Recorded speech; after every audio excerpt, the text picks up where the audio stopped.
Astra Avisask. We meet again, you two. Hi, Catherine. Do you have any commissions for us today? Commissions, huh? Let me think. Oh, how about this? Please attend the Academia's Academic Symposium this afternoon and recite a love poem on stage. Wait, say what now? And if possible, please also use your camera to capture the reaction of the audience upon finishing the poem. Huh? What kind of commission is that? I see. It appears that you're not interested in this commission. In that case, please go to Port Ormos and convince the Eremites there to spend some time volunteering at the local orphanage. Hey, that's not any better. I'm sure the mercenaries will have some interesting reactions as well. Paimon's gotta ask, just who exactly has been submitting these commissions to the Adventurers Guild? Oh, the commissioner? Well, actually, I just wanted to see the two of you in action. Was it so obvious? I was hoping you would actually take one of those commissions. That kind of chance to observe humans doesn't come by often. Ah, so it's Nahida. Paimon just knew Catherine wouldn't crack those kinds of jokes. When did you get into her head? From when she said, Ad Astra Abisask. So it's been you this whole time? Are you done resting up, Nahida? Yes. I've been sleeping ever since we parted ways, and I even had a really, really long dream.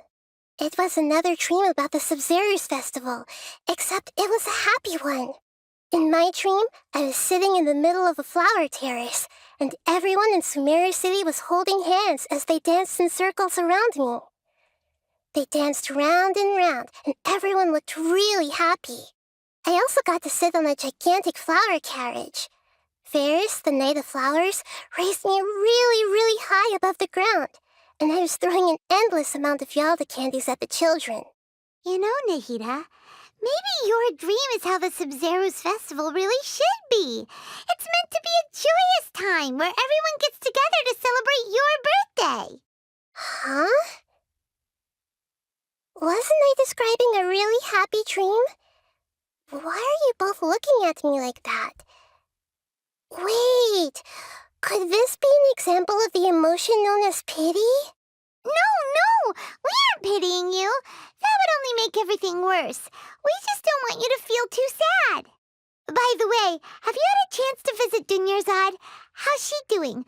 The Homianis haven't allowed any visitors after the festival, so we haven't been able to check on her. Yes, I paid her a visit right after I woke up. She was resting at the time. Her condition is stabilized. However, since Elazar is a manifestation of the withering on the human body, we can only cure it by finding a way to take care of Irminsul's own withering. But for the moment, our top focus should still be figuring out what the sages are up to and what they're planning. Right. Who knows what'll happen if they manage to pull off another scheme like the Samsara of the Sub-Zerus festival. So our first priority should be investigating and putting a stop to the sages' activities. As for how we should pull that off, let's discuss it somewhere else. There are too many adventurers around here. Oh, good point. Sorry, adventurers. We're gonna be borrowing Catherine for a little while. Let's continue our chat here. Okay, so do you have any ideas on how we can investigate the sages, Nahida? Actually, I've already done a little bit of work on that. But for now, I want to hear your thoughts. I've already tried that, but all the key members of the Academia, even the core 30 guards, intentionally avoid wearing their Akasha terminals. It seems that from the very beginning, they've been guarding against info leaks from the Akasha. Of course, it could also be because they're wary of me. Have you already caught the sage's attention? I'm guessing not yet, but distrusting me would make perfect sense if they've ever paid attention to the urban legends about me. In any case, I probably can't take over their minds directly. No way, that's too risky. You mean it'd be too easy to get caught? No, it's not that. We shouldn't involve innocent students in this. A single mistake could completely ruin their lives. Doing that would be ignoring the safety of my people for my own selfish goals. How is that any different from what the sages are doing? That's a good point. Spoken like the god of Sumeru. We're in the dark as of now. Since we still don't know anything about their goals, any rash move could tip them off and lead to terrible consequences. After all, every person in Sumeru City is one of their hostages. Are we really out of ideas? Nahida, you're super smart, so you already have something in mind, right? Don't keep us in suspense. Spill the beans already. According to a popular theory from the Vahumana Darshan of the Academia, rejecting impractical motions at the beginning of a planning session will give more weight to the actual proposal. Okay, but aren't you the god of wisdom? You don't have to use that kind of gimmick to make us take your ideas seriously. Well, I've been thinking that if I can't directly possess the leaders, and if I can't get ordinary people involved, then I should find someone who's already involved, but hasn't decided to side with the sages. You're saying we should recruit a spy? That does sound like it could work. Oh, before coming back, we met someone named Alhaitham. He seems like he acts alone, and he likes doing stuff behind the Academia's back. They probably aren't in cahoots. Actually, I already have someone in mind.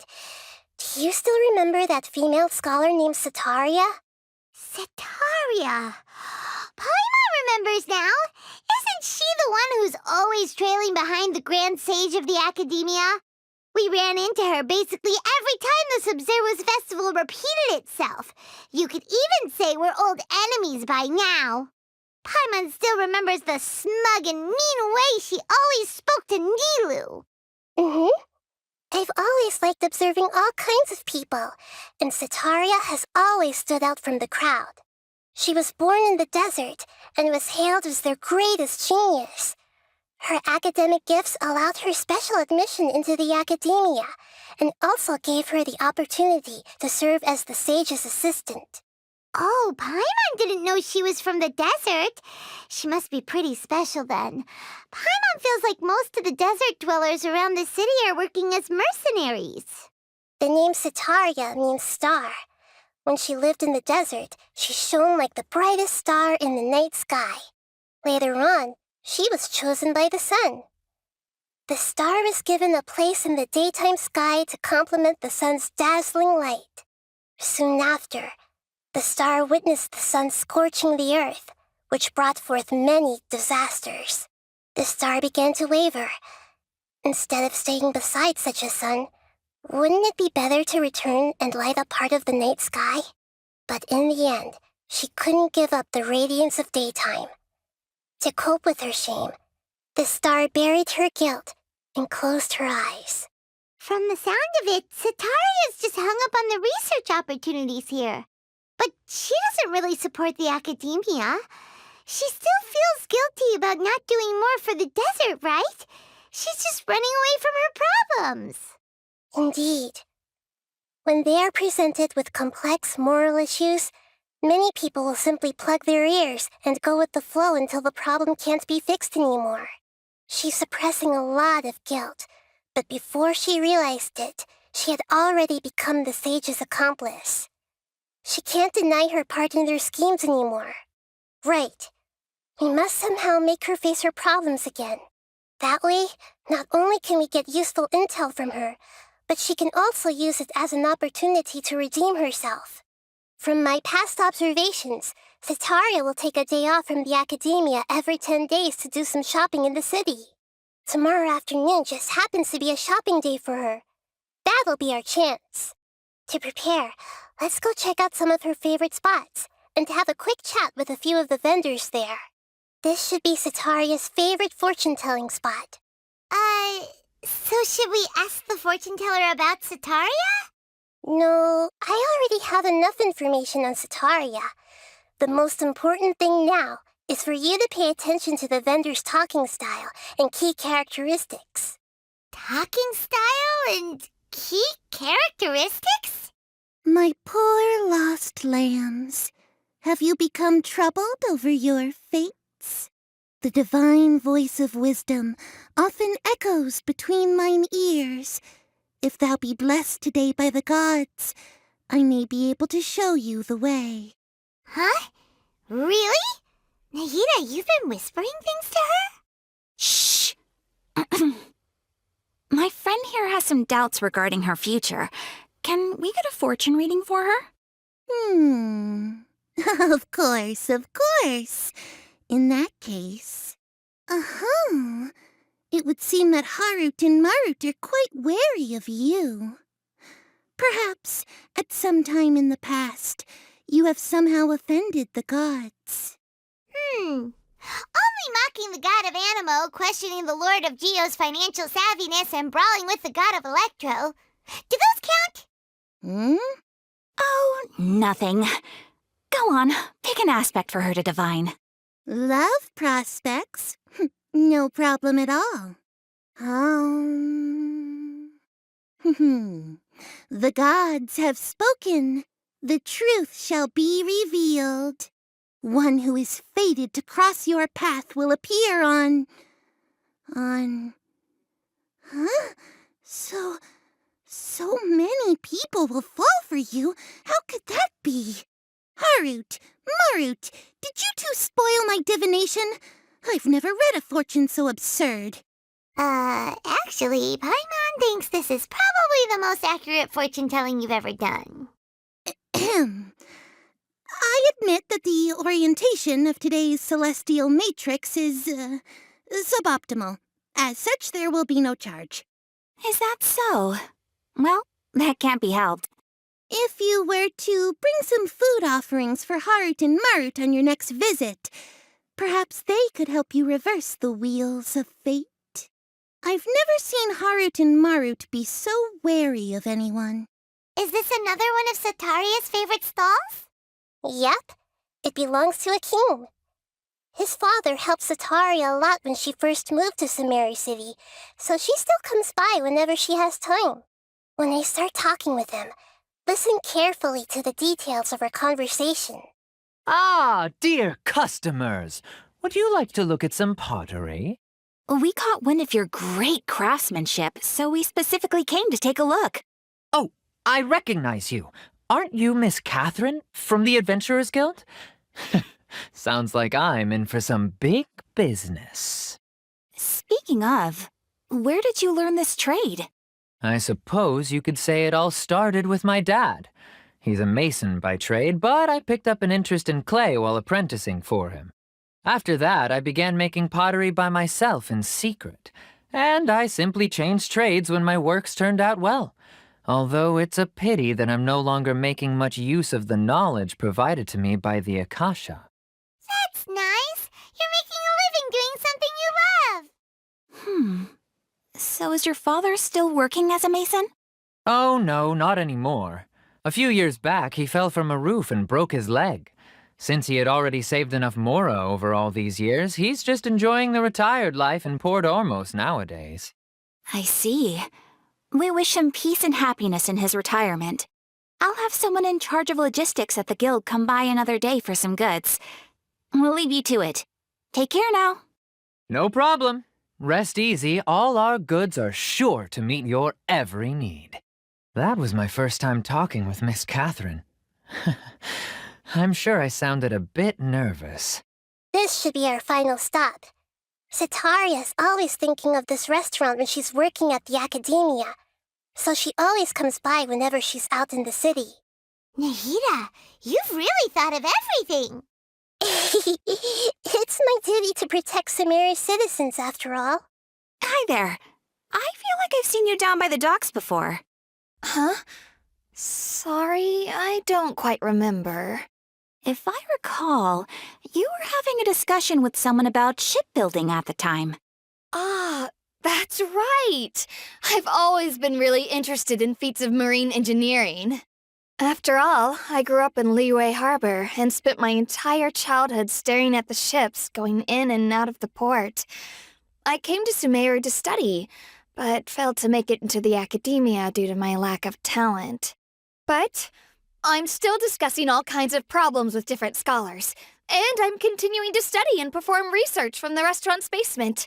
I'm sure I'll get into the academia after their next round of exams. What an admirable spirit for learning. Amazing. Sure, but you'll find hardworking people wherever you go. So this restaurant has a basement as well? Huh. First I've heard of it. That's right. It's not usually open to patrons. Most of the time, employees use it for breaks or to hold private events. I see. Guess that makes sense. Well, good luck with your studies, Miss Chishan. Thank you so much.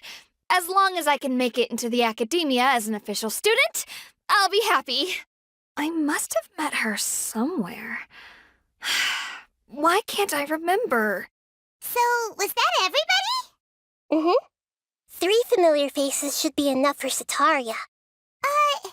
What's the point of all the information we've collected? Nahida, you still haven't told us how you're planning to make Sataria face her problems. Sataria is already used to avoiding her problems, so we must find a way to break through her usual sensibilities. I remember you mentioned that the Eremites in Port Ormuz are all making a fuss about the upcoming resurrection of King Deshret. Although it's all just a boatload of nonsense, the fate of her homeland may turn out to be Sataria's soft spot. Oh, Paimon gets it now. You want to take advantage of the guilt Sataria feels about her homeland. Although she knows she should return home to help the people of the desert, all she's done is conspire with the sages. So how do we set that up? Well, King Deshret is long gone, and Sataria is also too smart to fall for any simple tricks. If we simply engaged her under the guise of King Deshret's believers, she would definitely be weary of us, and we may not get anywhere. But if we were to borrow some of her close acquaintances to talk with her, her reaction would probably be very different. So you mean you're going to possess those people we just talked to? Yep. Possess them through the Akasha, imply they've already converted to the faith of King Deshret, and then convey our made-up will of King Deshret. As long as everything goes smoothly, we'll get through to Sataria for sure. She'll never guess that we had anything to do with it. So that's how you're going to use all the info we collected on these people. It's so that you won't slip up and break form. Possessing them will only work if you can manage to pass off as them. Exactly. So, best of luck with impersonating them. Huh? Best of luck? But we don't know how to possess anyone. That's no problem at all. I'll just share all their senses with you once I've possessed them. As long as you're also wearing an Akasha terminal, the effect will basically be as if you've possessed them yourself. Huh. That is pretty convenient. But why does she have to do this? Can't you do it yourself? Although I've been observing humans for a while, I've never been good at imitating them. You're not wrong. It's always been painfully obvious whenever you try to pass as Catherine. If it was at all possible, I would have preferred to leave these people alone. But seeing how things are now, I probably should just accept it and push on. Yeah, don't beat yourself up over it.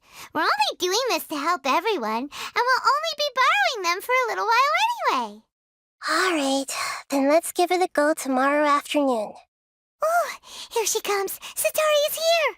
Let's quietly follow her. Once she starts talking to her acquaintances, we'll find a safe spot to begin possessing them. As for how we'll sway her to our side, I'll leave that to you. I trust you'll know what to say. Paimon's starting to feel kind of nervous.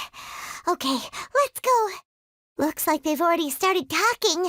Let's find a hiding spot and get started. That's right. You really can't force anything when it comes to love.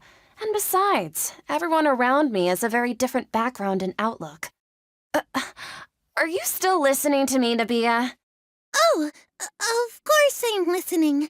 You were talking about troubles with your love life, right? I heard everything you said. Okay, then. You just seemed a little distracted for a moment there. Strange. Your cats seem pretty worked up. Is something wrong? I always thought they were quiet, happy kitties. Oh, what are their names again?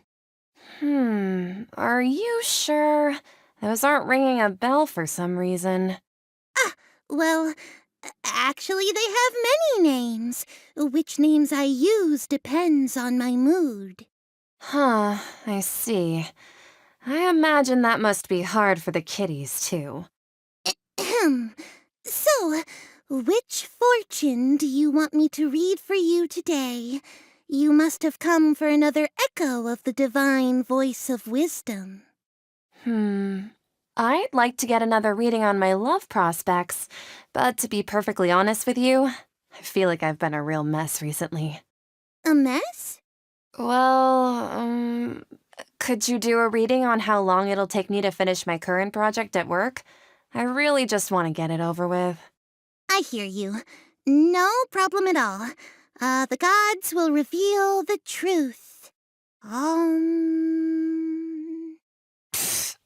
Sorry, your new laugh is just so hilarious. I couldn't help it.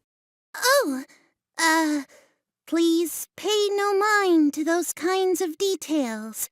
The gods are asking, Sitaria, why haven't you gone home? Why haven't I gone home? Do the gods really know everything I've been thinking about?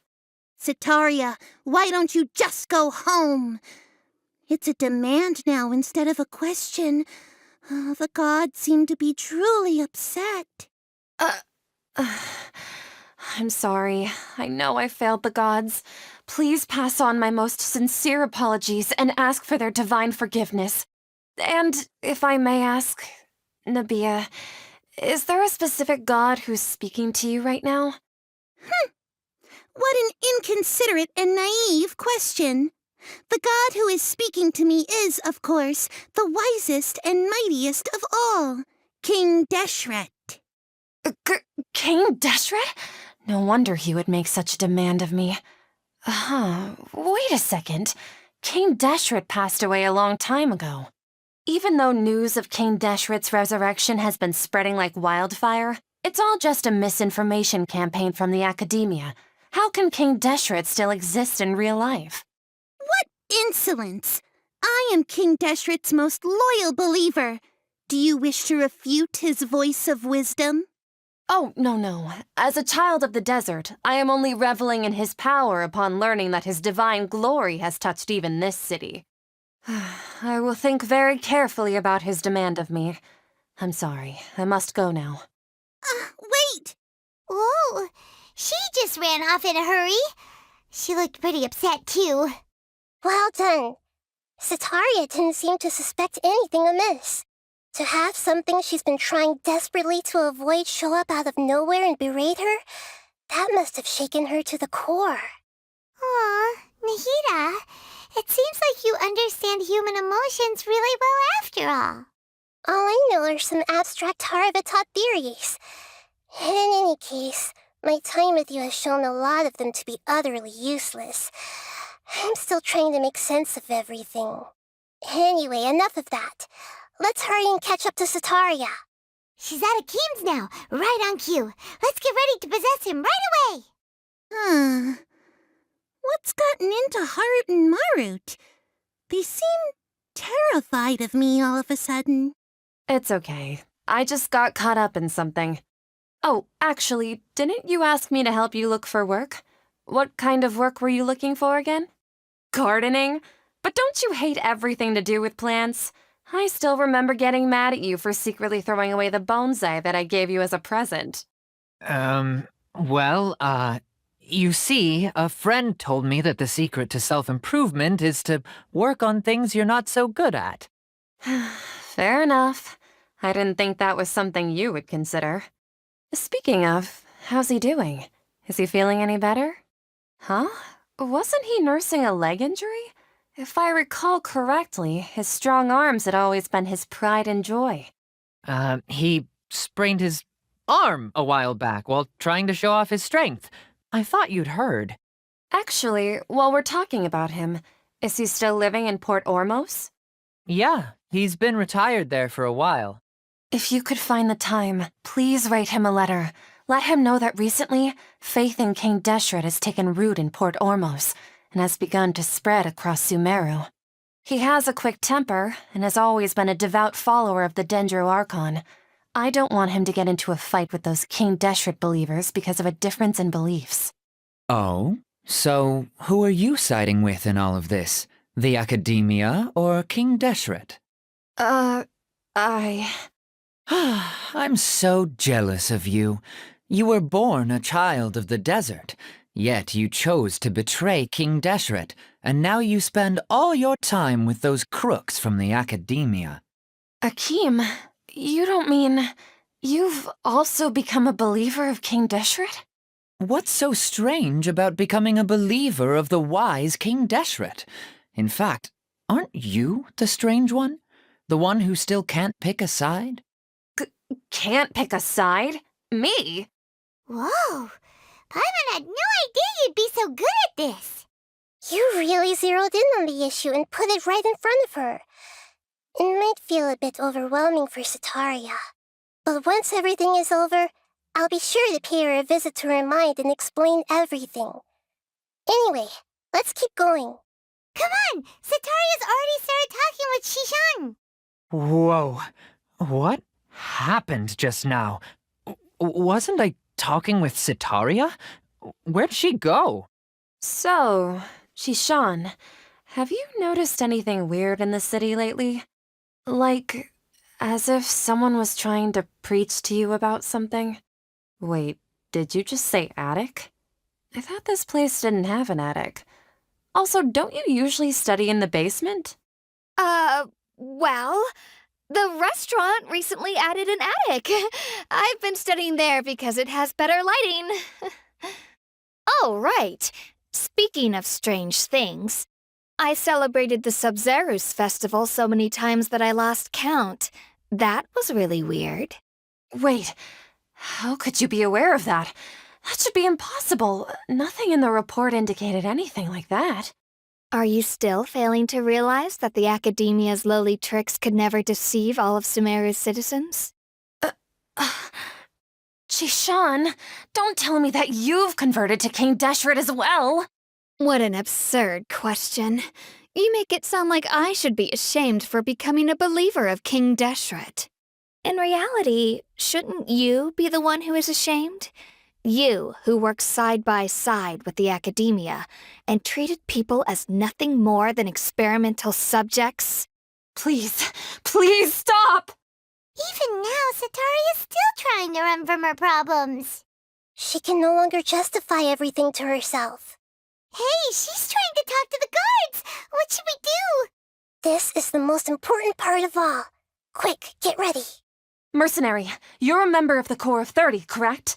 Please help me pass a message to the Matcha right away. The situation in the city is getting out of control. Please, try to remain calm, miss. Tell me what's happening in the city. Heretics are infiltrating the city, and they've already converted many residents to their side. Heretics? What kind of heresy are you talking about? King Deshret! Many people I know have suddenly started believing in him, but he's long dead. It's impossible. Miss Sataria, nothing is impossible. You know my name? King Deshret is immortal, and all who defy him will one day pay the price. You must face the truth, Sataria. You tread a treacherous path, and the longer you ignore it, the tighter the Academia's grasp on you will become, and the deeper you will be ensnared. Child of King Deshret, never forget that the desert that belongs to you lies elsewhere. What's so strange about becoming a believer of the wise King Deshret? In fact, aren't you the strange one? The one who still can't pick a side? What an absurd question. You make it sound like I should be ashamed for becoming a believer of King Deshret. Sataria, why haven't you gone home? It seems that no matter where I run, I only keep finding more believers of King Deshret. I have to say, this is a familiar feeling. I've also been running from my guilt this whole time. Guilt over my part in the sage's plans, and from ignoring the letters from the children of my homeland. But no matter how much I may try to ignore or get rid of it, My guilt always comes back. You won't necessarily lose your research opportunities by facing the truth. Besides, did you really want to conduct your research while carrying such heavy feelings of guilt? How do you know me so well? Are you truly just a believer of King Deshret? Or are you the god himself? That's not important. The important thing is to pass judgment on the academia and its sages, and to correct their mistakes. If you could provide some assistance in this matter, perhaps it could serve as a form of atonement. I've actually never believed in the gods, but I've always believed in serendipity. Your appearance must be a fated opportunity for me to get out of this wretched situation. Please tell me, what can I do for you?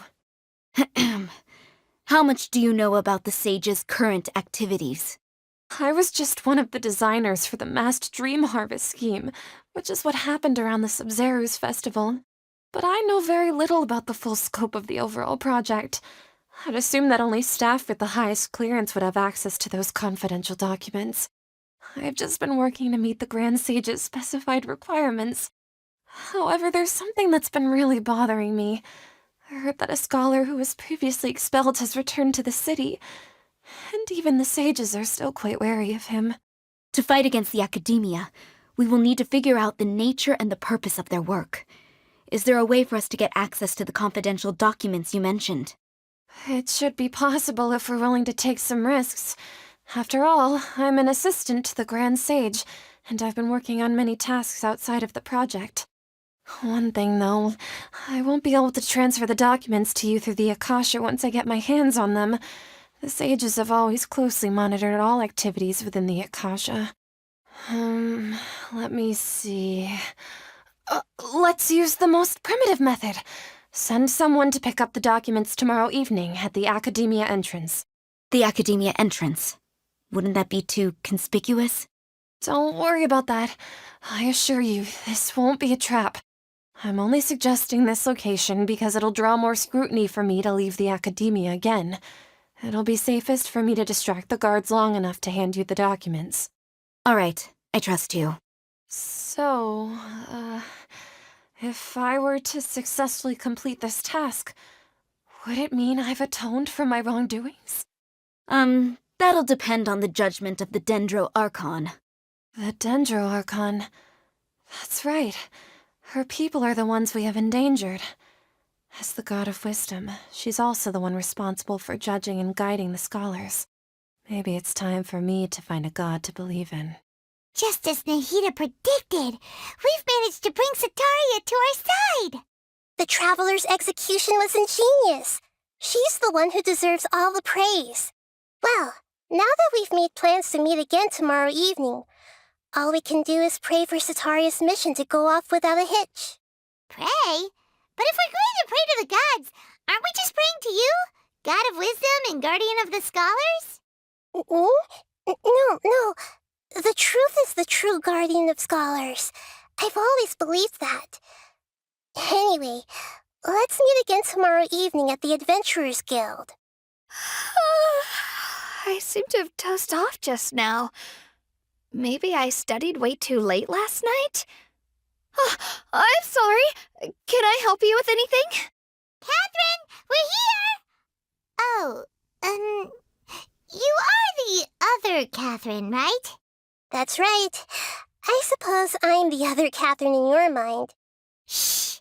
We're on a secret mission tonight, so we need to protect Catherine's identity. Yep, Paimon's right.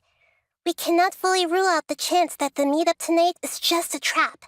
If something were to happen, my existence may be the only trump card we'll be able to play. After all, the academia should still be unable to confirm the existence of my consciousness in the outside world. Yep, exactly, just what Paimon was thinking. Anyway, enough about that. Let's just make sure to be on our guard. Off? What do you feel is off? It's the middle of the night. Of course it's quiet. You're not getting paranoid, are you? No, I think she's right. It really is a lot quieter than usual. If you look around, there seems to be fewer people on the streets. I'm not sure if this is the case for the entire city, though. Huh. Maybe it's just a coincidence.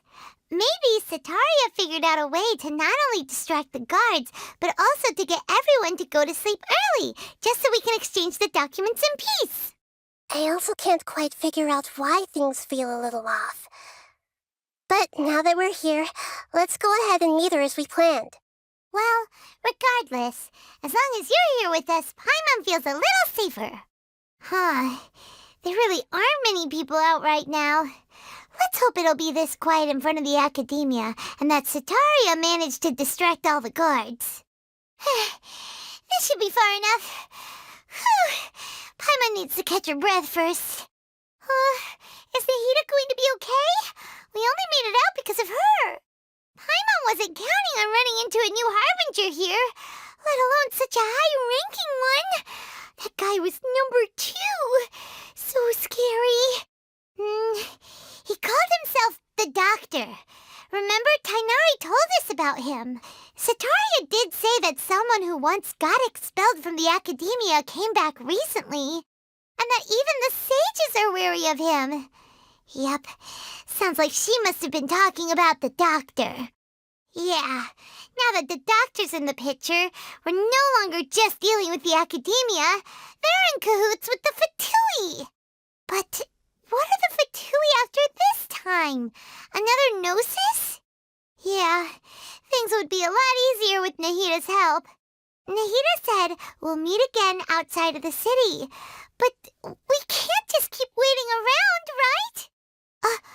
You mean... Oh, right!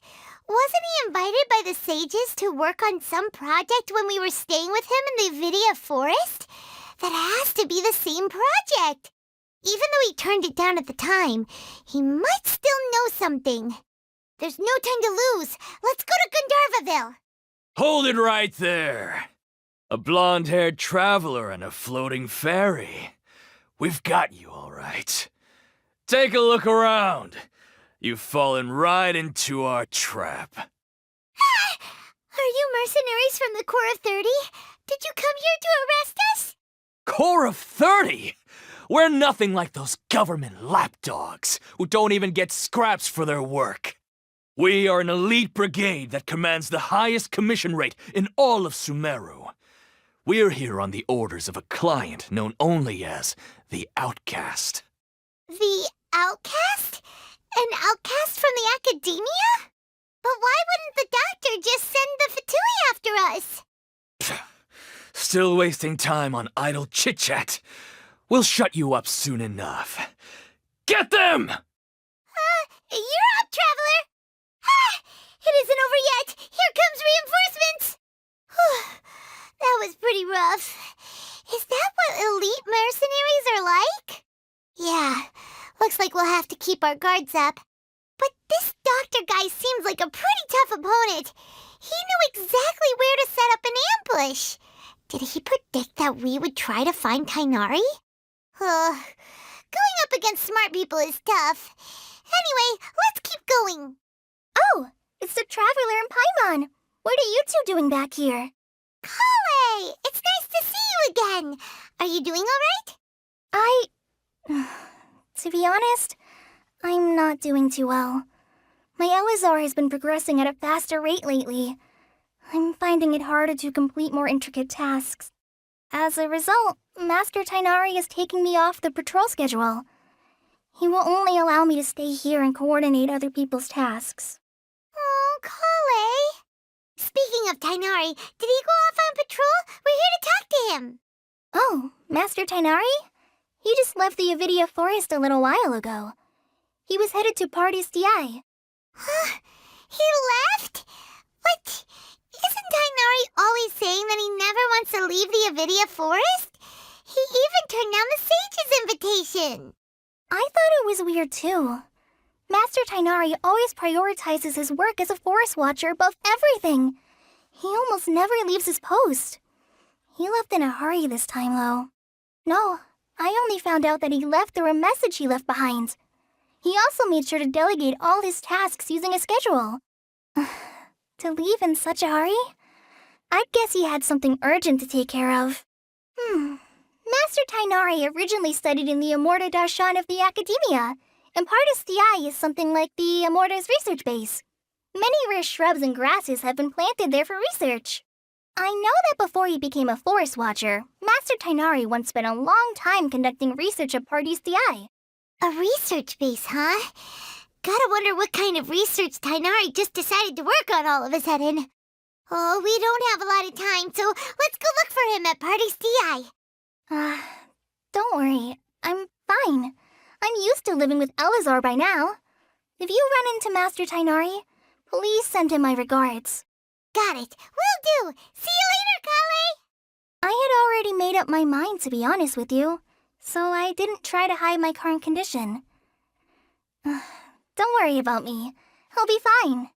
Wait! Look who it is! Thank goodness you're okay. We were so worried about you.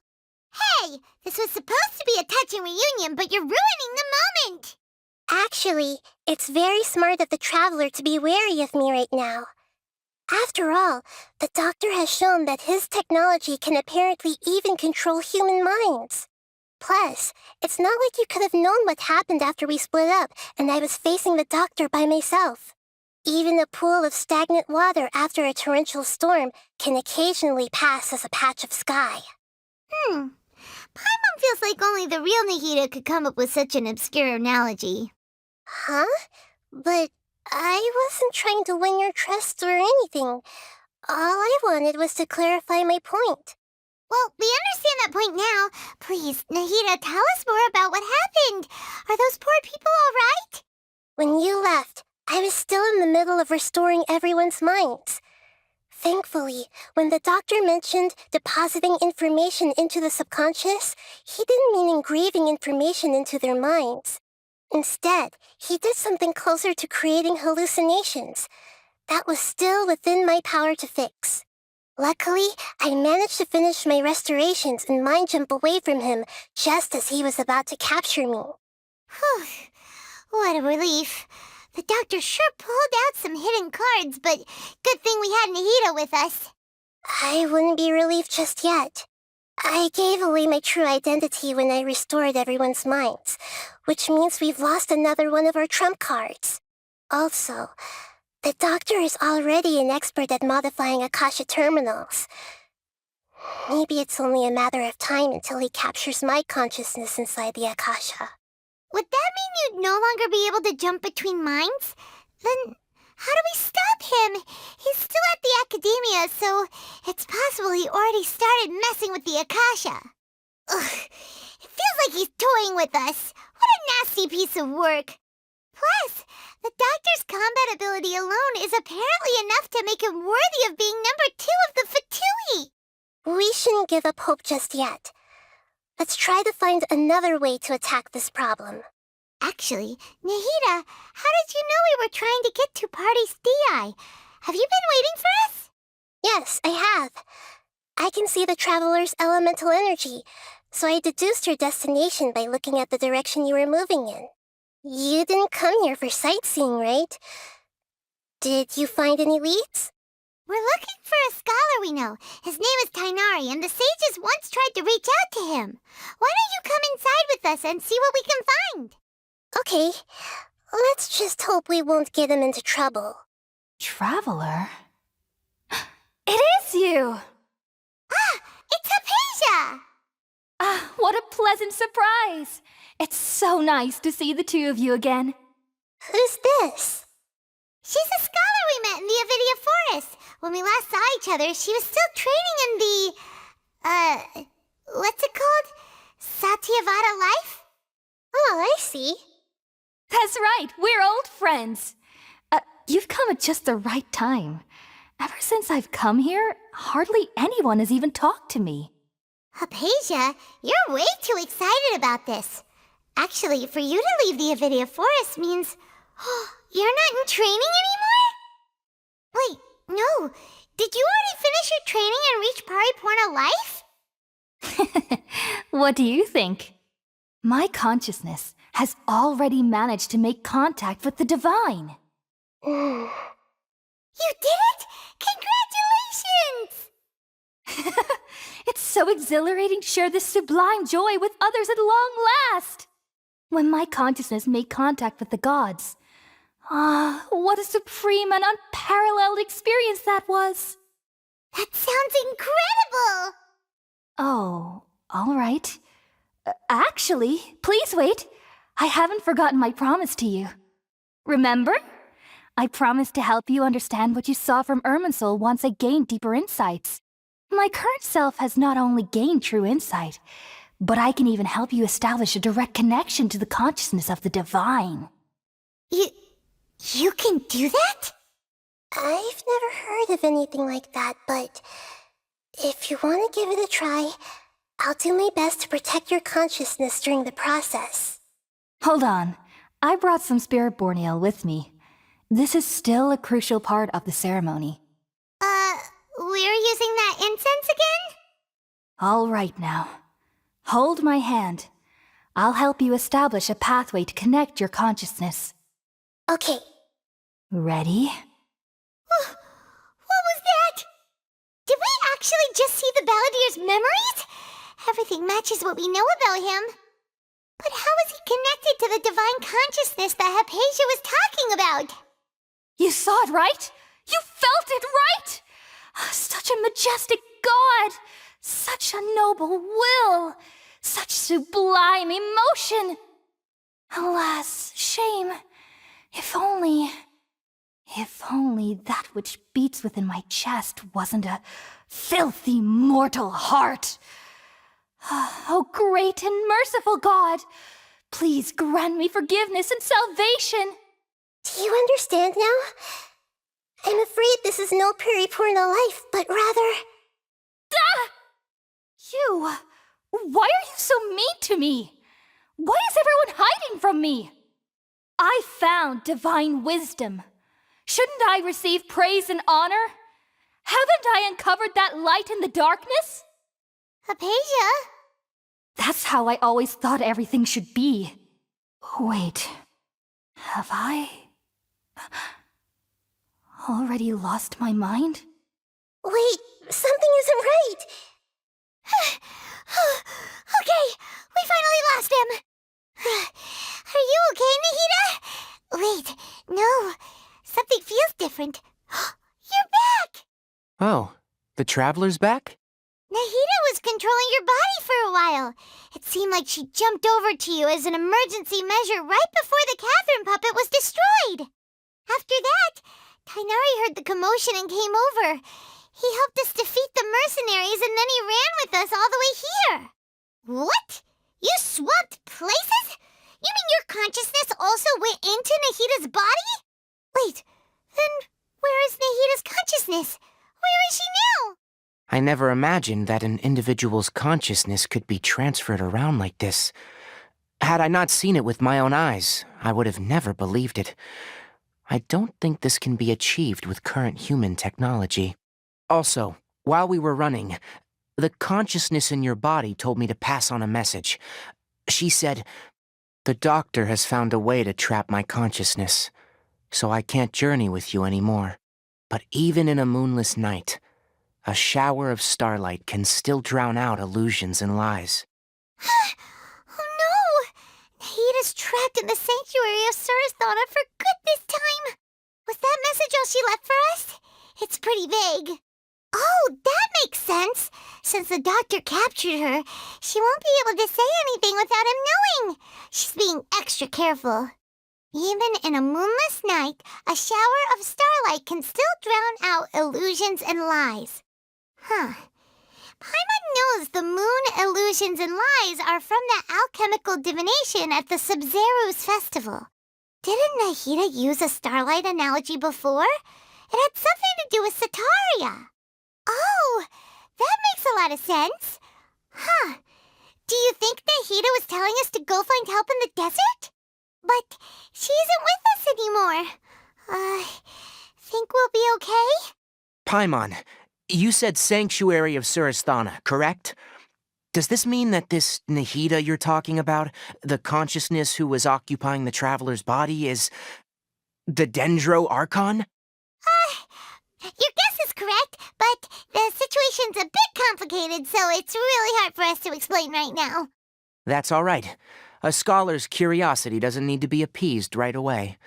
As for the complicated nature of the situation, safe to say I have witnessed that for myself. I've spent some time with you, and it looks like the Dendro Archon's also on your side. So, I trust you. Thank you, Tainari.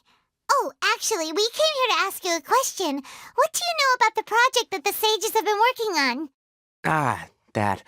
While I was indeed invited to join that project, the sages were always secretive about its scope and goals, so I eventually declined. All I know is that the project has something to do with the restoration of Irminsul. Huh? Did you see something when you were in Nahita's body? What? Do you have any evidence? So that's what happened. That explains why Hypatia's symptoms were different from those of the other scholars who went mad. It's because she made contact with the consciousness of a new god who is still in the process of being born. Tainari, did you leave the Avidia Forest because of Hypatia? I did. I noticed Hypatia's mental anomalies, but since her symptoms were rather atypical, I secretly took her to Pardis DI and began searching for a way to return her to her normal self. If I didn't take action, Hypatia would have already been taken by the Matra to the desert, doomed to a life of exile at Aru Village. Now that you mention it, I knew the Academia has never thought particularly highly of Lesser Lord Kusanali, but I still didn't expect them to do something as arrogant as creating a new god.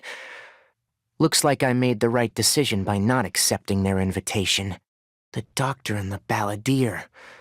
We have 2 Fatui Harbingers in Sumeru. Sounds like we're in for a bad time.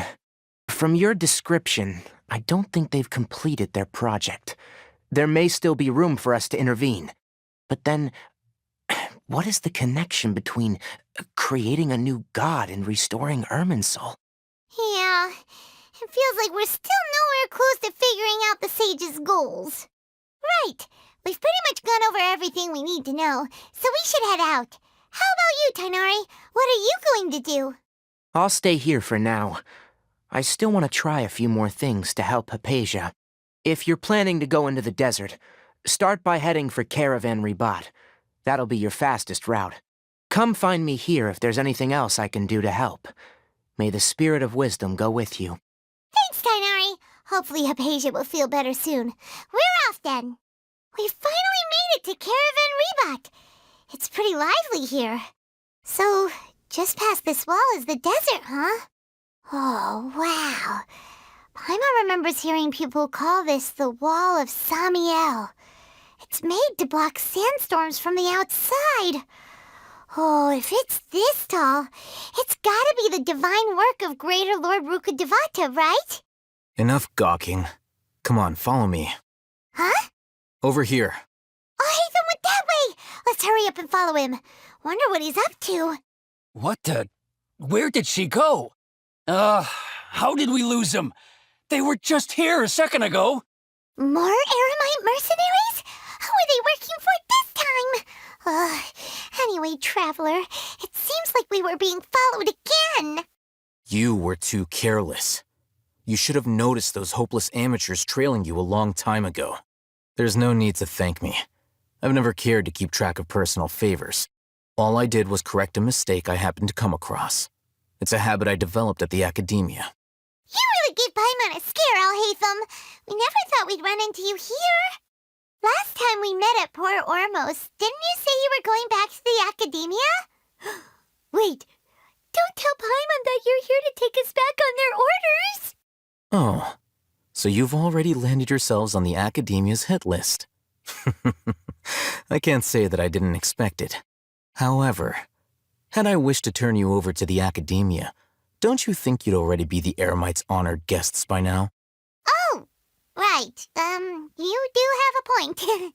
I have no interest in running errands for that project. As a scholar, I've always belonged to the camp that promotes researcher autonomy. And these days, you're more fascinating than anything the sages can offer. Not quite. To tell you the truth, I'm still investigating the divine knowledge capsule. Unfortunately, I've run into some difficulties.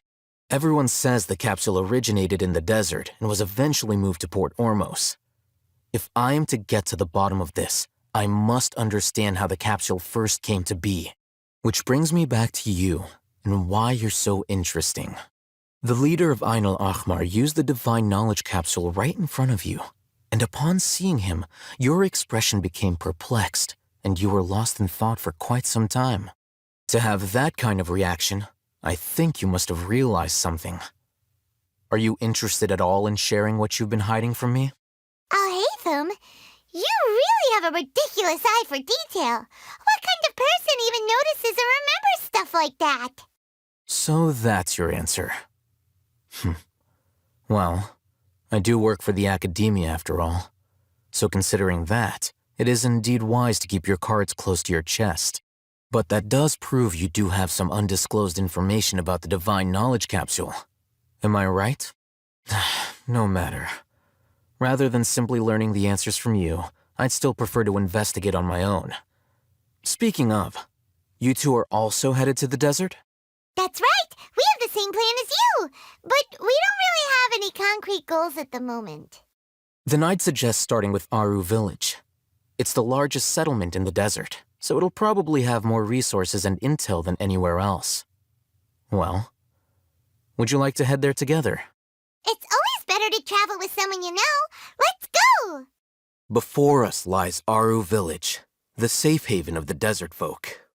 Whoa, this landscape is really something else. What a cool place!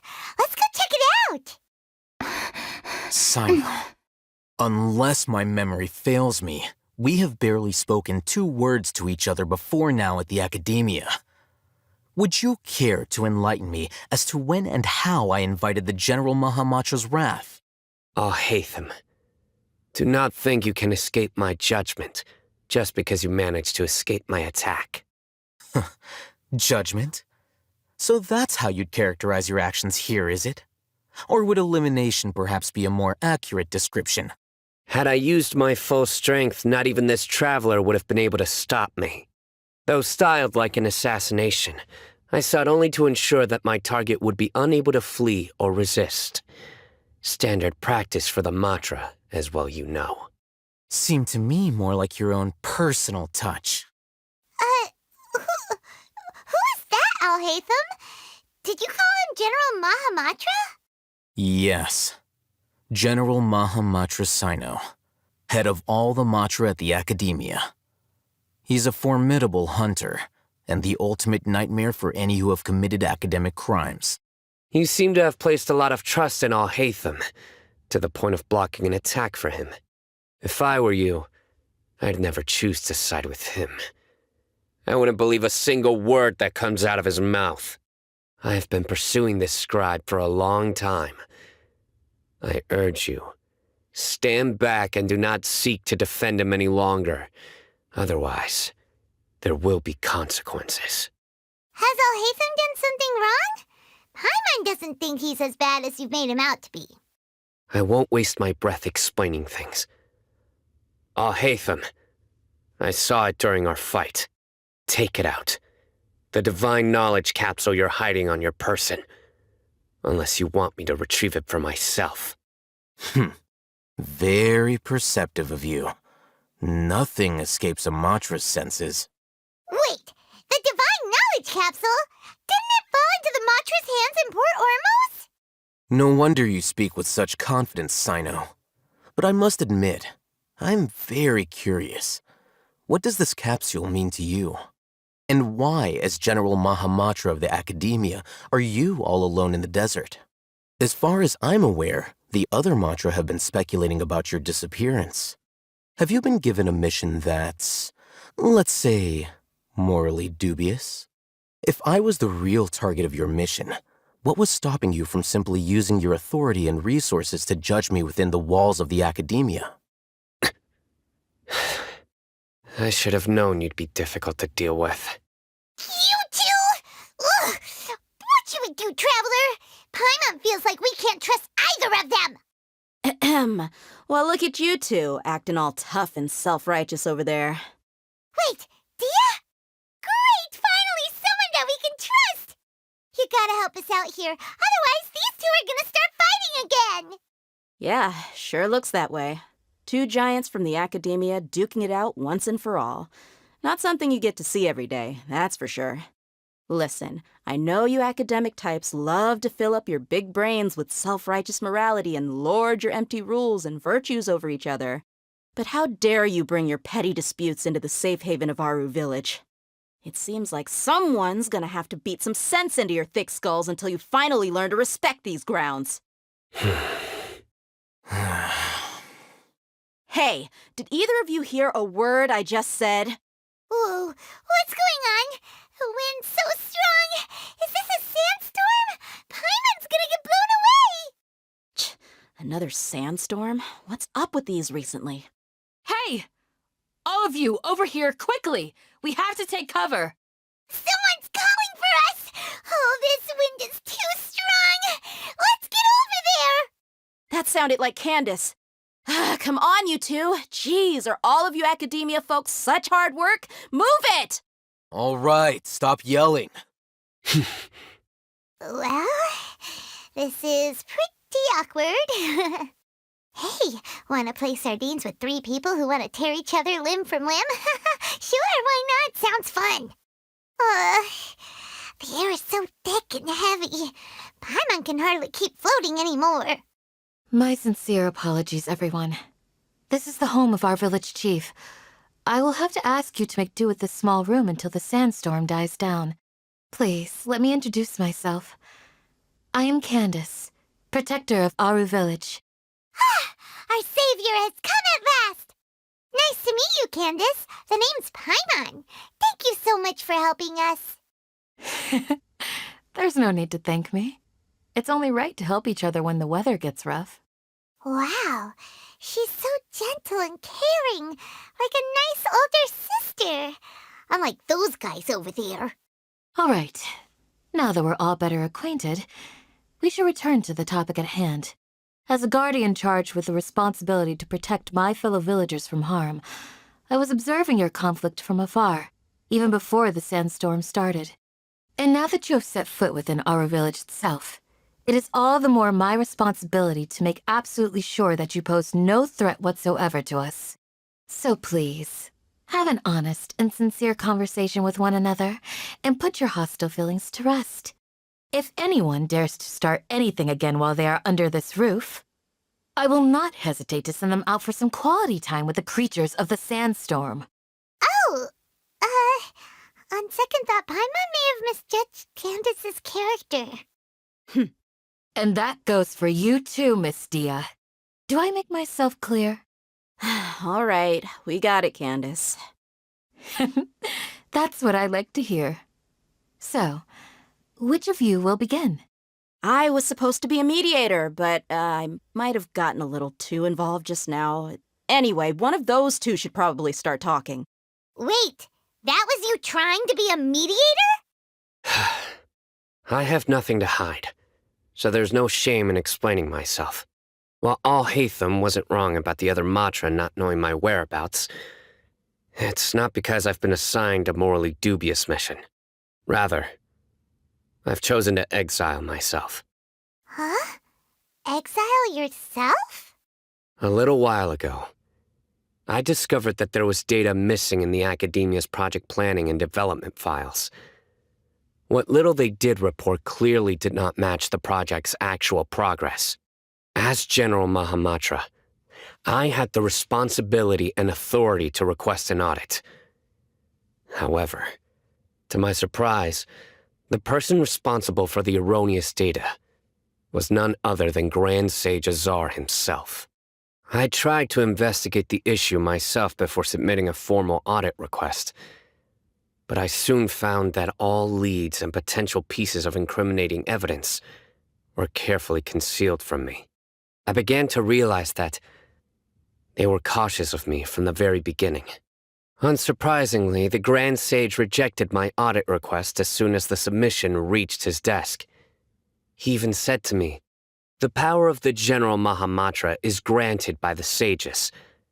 You have no right to judge us." So they really are up to no good. I realized then that to the Grand Sage, the Matra are nothing more than tools for the sages to assert and maintain their control over knowledge. The vows that we took, the principles that we strive to uphold, they are meaningless to the academia of today. I believed it would be wise to flee the academia before the sages had a chance to take action against me. This way, they can no longer see nor predict my actions. I will never give up on this investigation. There's no need for someone else to give me power or authority.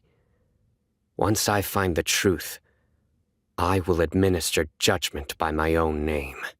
Sino seems to have the same goal as us. We're all investigating the sages. Plus, now that he's no longer the General Mahamatra, he somehow feels a lot less scary. Well, Sino, if that's your story, then why did you see Alhaitham as a target?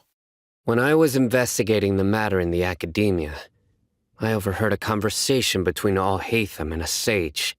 The sages asked you to investigate a blonde-haired traveler. Do you dispute this, Alhaitham? What?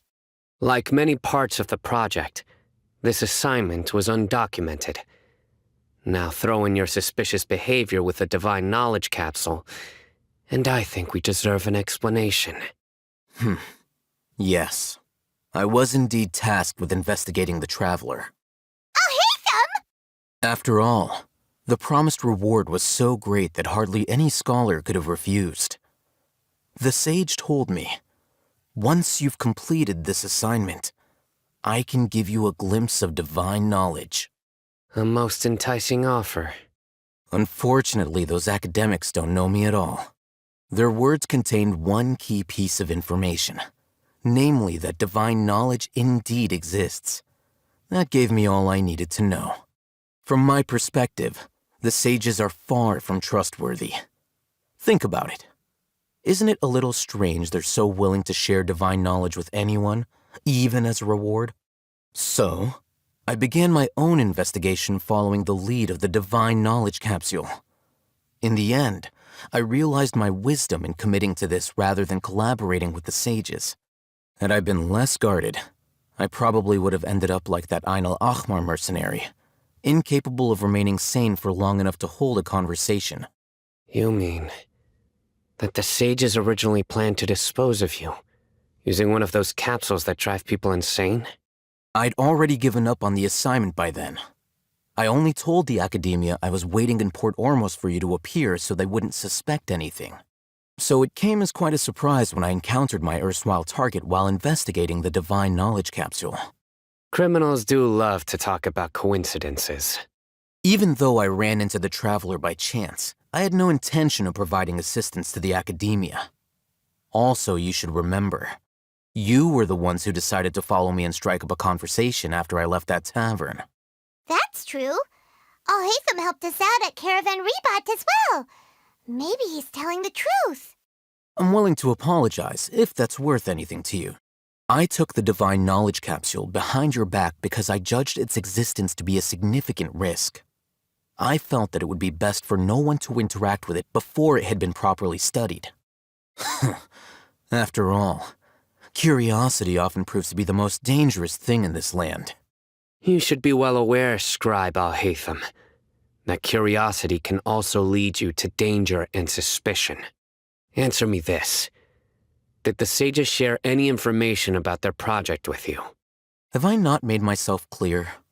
You and I are both distrusted by the academia. Do you really think they would tell me anything?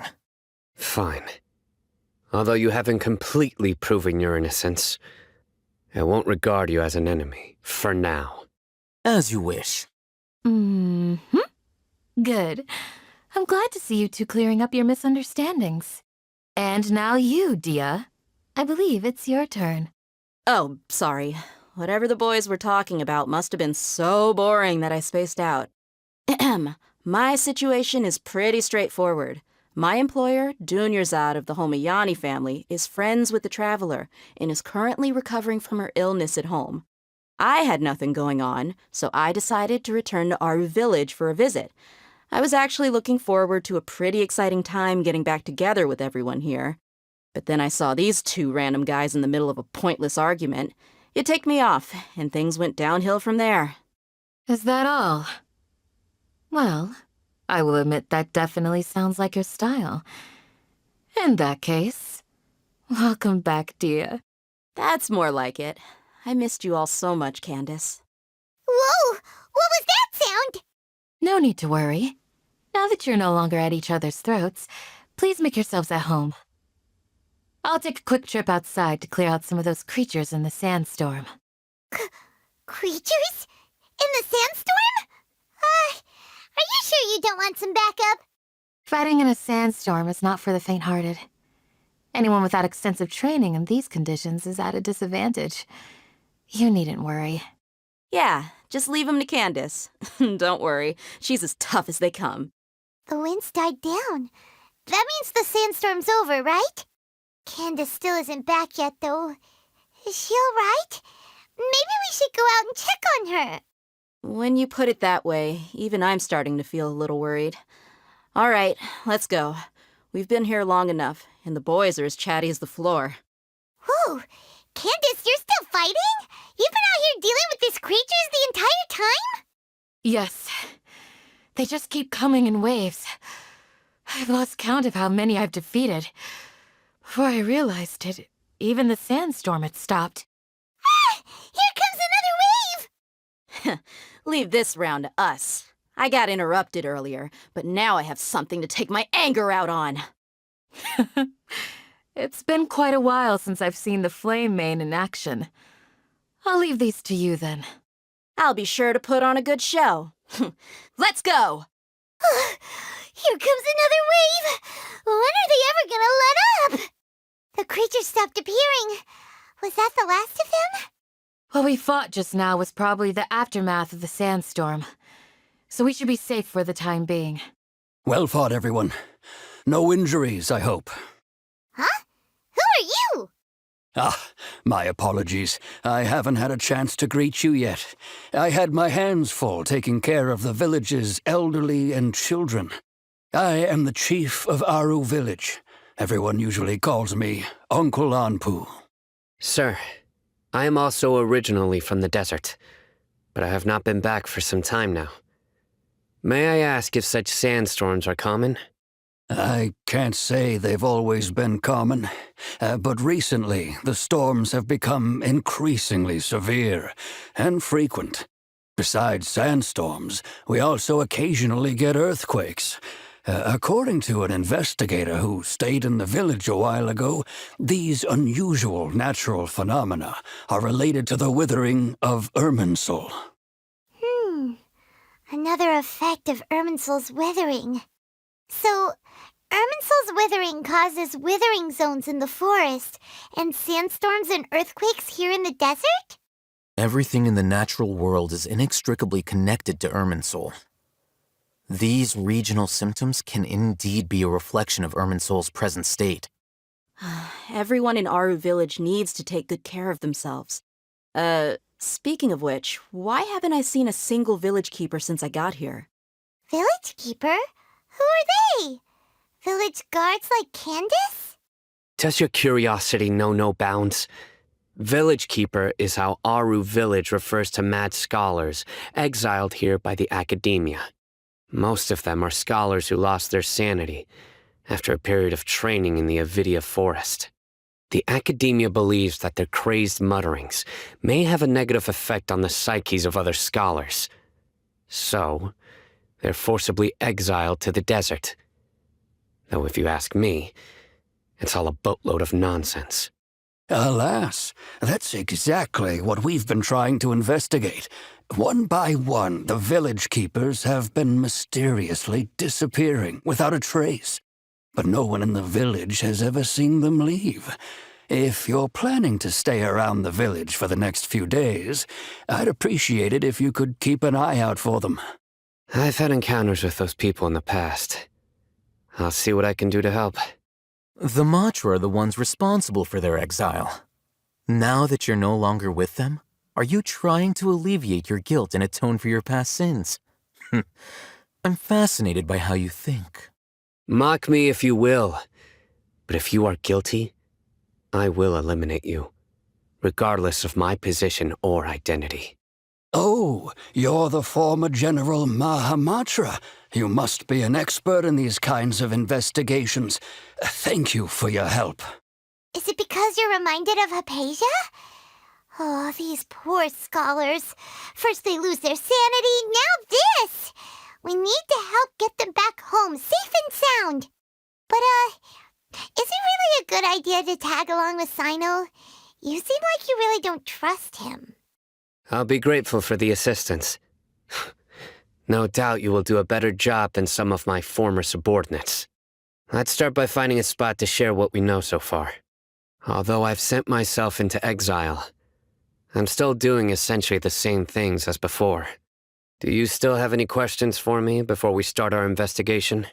One of my former subordinates told me that this title has its origins in a strange incident. The Academia has long exiled mad scholars to Aru Village. A mysterious phenomenon exists here. When mad scholars first arrive, they are as incoherent and deranged as before. But after spending some time here, they invariably begin to calm down. Initially, the people of Aru Village greatly resented having to take in the mad scholars. But a strange incident one night changed that. Aru Village was struck by the strongest earthquake in living memory. Seeing buildings on the verge of collapse all around him, the then chief of the village was preparing to take everyone to safety. Suddenly, he noticed a mad scholar crouching in a corner, caressing the ground with his hands. A soft, green light radiated from him, like a divine glow against the backdrop of night. Despite the powerful tremors that ripped through the ground that night, all the houses remained upright, almost as if they had grown roots reaching deep into the ground. In the end, not a single building collapsed, and no one was hurt. After that, the people of Aru Village treated the mad scholars with greater kindness, and began to refer to them as the village keepers. A soft green light? A mad scholar protecting Aru Village? What do you make of it, Traveler? Paimon thinks so too. Actually, Sino, do you know if any of the mad scholars continued to wear their Akasha terminals at Aru Village? In theory, they would continue wearing them so the Academia could still monitor their activities. With that said, the main Akasha system would no longer have any interaction with them. Oh, no wonder! Everything makes sense then! Add in the fact that they calmed down, it was probably Nahida who calmed them. If you are able to draw a conclusion from this one story alone, then it appears you possess much more information than I do. So, what do you make of the story? Really? Lesser Lord Kusanali. What? You don't believe us? Lesser Lord Kusanali was definitely using the Akasha to give her power to the mad scholars! No, it's not so much that I don't believe you. I'm just struck by your reasoning. Lesser Lord Kusanali, the current Dendro Archon, is she really active in Sumeru? The Academia has always placed far greater importance on the late Greater Lord Rukkhadevata. They've more or less ignored Lesser Lord Kusanali, and I've never had any reason to doubt their views. In addition, I've never heard any stories about Lesser Lord Kusanali and her deeds. To me, she might as well have been a god that never existed. No way! Nahida definitely exists! She's a... How should Paimon put it? She's a good Archon who's kind and wise, even if she says weird stuff sometimes. I've spent many years interrogating criminals, so I can easily tell when someone is lying. Good! Then you should know that we're telling the truth. That look in your eyes. I've never seen that from a liar. You two really must have met Lesser Lord Kusanali.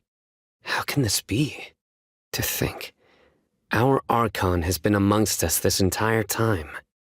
All right, now it's our turn to put our skills to good use for this investigation. But easier said than done, especially since we don't have any leads. Maybe we can start by knocking on some doors. Excuse me, are you here to help me find my grandpa? Huh? Who are you? By the sounds of it, a resident of this village. My name is Isak. You'll help me find my grandpa, right? Is your grandpa a mad scholar? Hey, don't say that. Grandpa is just Grandpa. Why do you have to call him that? It's not like he's a bad person or anything. The person you're referring to is not a local, yet you are. Why do you call him Grandpa? Grandpa is just Grandpa.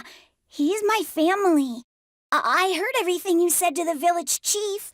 Please, you gotta take me with you. I want to find my grandpa. I swear I'll help. I won't be a nuisance. Ah, so you're the one who was eavesdropping on us around the village chief's house. I was planning to go out and take care of whoever it was, but I had a vague feeling that they didn't harbor any ill intent. Whoa. Hatham wasn't kidding about Matra having sharp senses.